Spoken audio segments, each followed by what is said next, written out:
সমুদ্রপথে ফাঁদে ফেলা হচ্ছে যুক্তরাষ্ট্রের সুপার পাওয়ার বিমানবাহী রণতরী ইউএসএস আব্রাহাম লিঙ্কনকে। ইরানের ড্রোন আর মিসাইলের জালেই কি তবে আটকে যাবে ট্রাম্পের ৫,০০০ সেনা এবং ৯০টি যুদ্ধবিমান নিয়ে আগত বিমানবাহী রণতরী?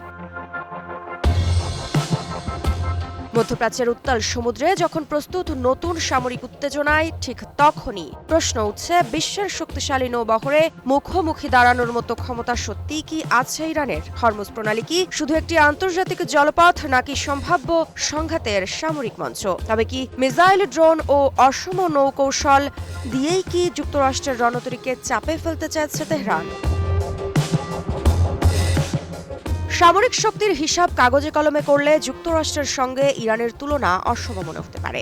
যুক্তরাষ্ট্রের কাছে আছে বিমানবাহী রণতরী, আধুনিক ডেস্ট্রয়ার, সাবমেরিন এবং মধ্যপ্রাচ্য জুড়ে ছড়িয়ে থাকা সামরিক ঘাঁটি। কিন্তু বাস্তব যুদ্ধের সমীকরণ সবসময় সংখ্যার ওপর দাঁড়িয়ে থাকে না। সেখানে ভৌগোলিক অবস্থান, কৌশল এবং অস্ত্র ব্যবহারের ধরন অনেক বড় ভূমিকা রাখে। ঠিক এখানেই ইরান নিজের জায়গাটা তৈরি করেছে।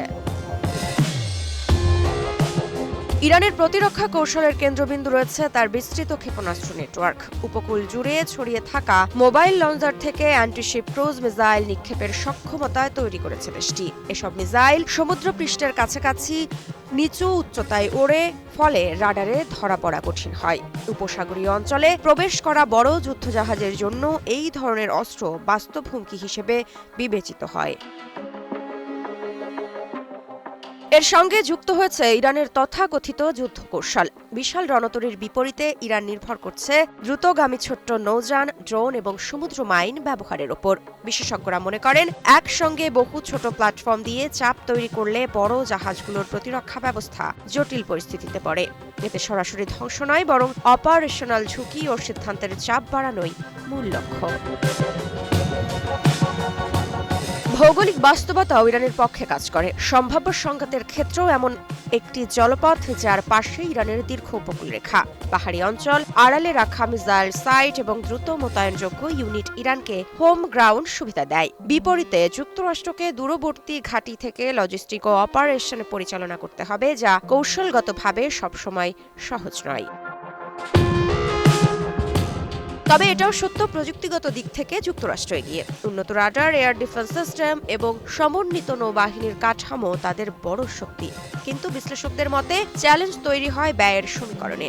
ইরানের সস্তা ড্রোন বা ছোট হুমকি মোকাবিলায় যুক্তরাষ্ট্রের ব্যয়বহুল প্রতিরক্ষা ক্ষেপণাস্ত্র ব্যবহার দীর্ঘমেয়াদে চাপ সৃষ্টি করতে পারে ট্রাম্পের সেনাদের ওপর। কি বুঝলেন ভাই? অনলি যেটাই চাই।